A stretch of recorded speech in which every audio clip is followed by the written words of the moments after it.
Hey YouTube creators, if you're just starting out, beware of these common pitfalls that can trip you up. First up, not defining a niche. Making videos on a wide range of topics can confuse your viewers.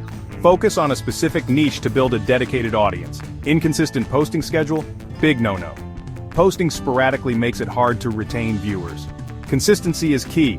Ignoring SEO is another rookie mistake. Use proper titles, descriptions, and tags to make your content discoverable. Thumbnails too. They're your video's first impression. Poor video quality? Invest in decent equipment and editing software. Clear audio and good visuals are non-negotiable. Don't ignore analytics. YouTube Analytics is your best friend. It helps you understand what works and refine your strategy. Engage with your viewers. Respond to comments, ask for likes, shares, and subscriptions. Interaction fuels growth. Overlooking thumbnails and titles? Big mistake. Catchy thumbnails and compelling titles boost your click-through rate. Monetizing too early can backfire. Focus on building a loyal audience first. The revenue will follow. Copying others? Inspiration is fine, but be authentic. Develop your unique voice and style.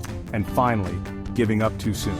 Success doesn't happen overnight. Patience and persistence are your best allies. Remember, avoid these blunders and you're on your way to YouTube success. Don't forget to like, comment, and subscribe. Your feedback boosts the channel and helps us grow. Thanks for watching. Catch you next time.